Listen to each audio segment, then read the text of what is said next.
Om Namo Bhagavate Vasudevaya. Om Namo Bhagavate Vasudevaya. Om, I bow to the Lord Vasudeva. Hello, friends. Today I would like to read the second sloka or stanza of the Bhagavad Gita, the first chapter. Sanjaya replied, Prince Duryodhana, material desires, on beholding the Pandava army opposing him in full battle array, anxiously approached Dronacharya, habits or past samsars or mental tendencies, Duryodhana's guru, since material desires are directed by past habit, and spoke as follows. Now it's important to understand that the Dronacharya, the guru of the Kauravas, or Dronacharya and all his team, is also the guru, the teacher of the Pandavas. Habit is the meaning of Dronacharya. Interestingly enough, in India, we have a center in Gurgaon. All of northern India is full of these names which relate to the times of the Mahabharata, and you see the battlefield of Kurukshetra up in northern India. Gurgaon means Gurugram, which actually stands for the village of the Guru, or Dronacharya. It's supposed to be where Dronacharya lived. Anyway, that's an interesting sort of sidelight. But habit is the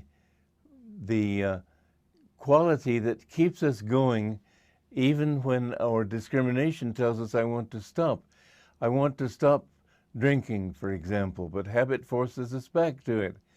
There's a very interesting story, a true story, of somebody who was bound by the habit of drinking, and he would give it up and then end up taking another nip and go back to it. And finally, he started to take a nip, and he became so furious with himself that he gathered all his bottles and took them outside and threw them on the sidewalk and broke every one of them. And the vigor with which he did that destroyed that habit so that he never felt like drinking again. This is one way to destroy wrong habits. Make a very strong affirmation that I will not do this anymore. You'll be surprised. I've found this sometimes when I've had something that I wanted to overcome. And for a while I would sort of build up the energy, but finally I would say, absolutely never again! And with such vigor that suddenly it was gone. But habit is usually on the side of wrong habit. It's true that good habits, for example, you're used to meditating every day, you're used to chanting every day, you're used to thinking of God every day, you're used to doing good things. This certainly helps you, but in the clash between the good side and the bad side, Duryodhana, bad habit, usually sides with the bad side, unfortunately. And what you need to do is become so entrenched in your good habits, which will stand you in some good stead, but they won't in the case of really fierce temptation. If you can reach the point where you are inspired from above, then you find that that inspiration is where the real divine power comes from. It doesn't come from your subconscious. The subconscious is too tied to many tendencies you're not even aware of.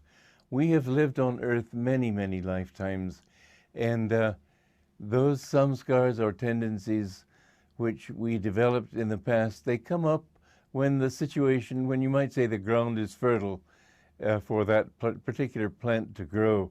Somebody who thinks he's overcome the desire for fame is offered the opportunity to become famous. Suddenly he's all starry-eyed, thinking how wonderful it'll become famous.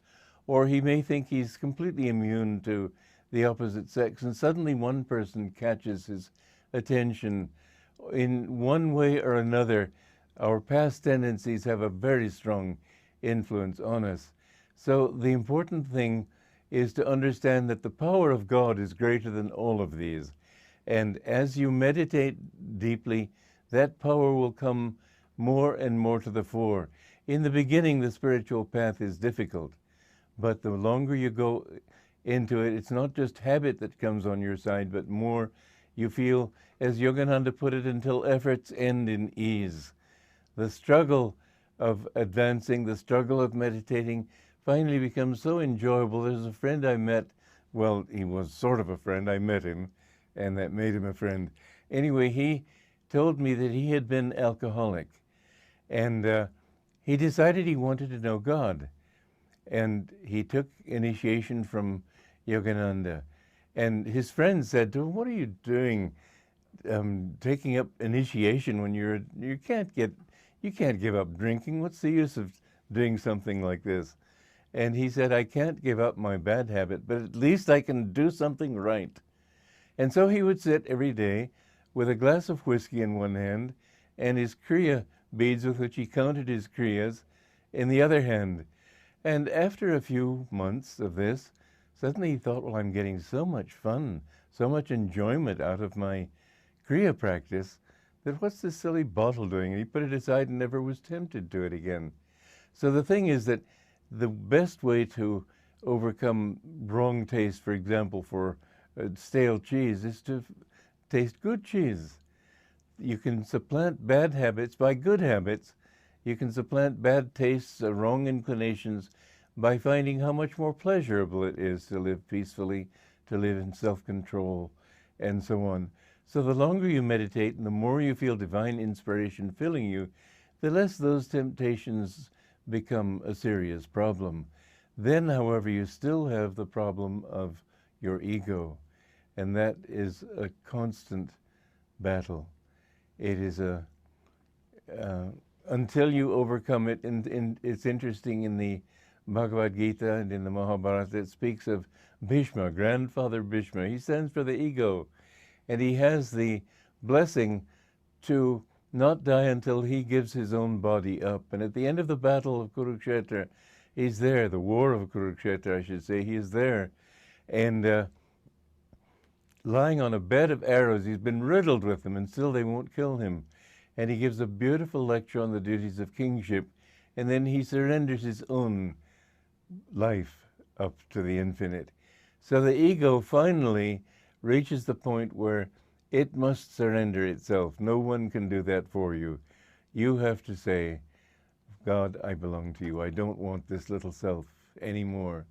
But the way to reach to that point is to understand more and more how much more pleasurable it is, how much more enjoyment you get, not thinking of your little self, thinking of other people, giving to other people, helping other people. That's why Jesus said it's more blessed to give than to receive. You feel more bliss when you do the right thing. And don't suppress your ego, but just sort of transcend it by expanding it to infinity. And the point comes in your meditations and on your spiritual path, where finally you look at this thing and say, well, what is this little thing I've been clinging to? It doesn't mean anything to me.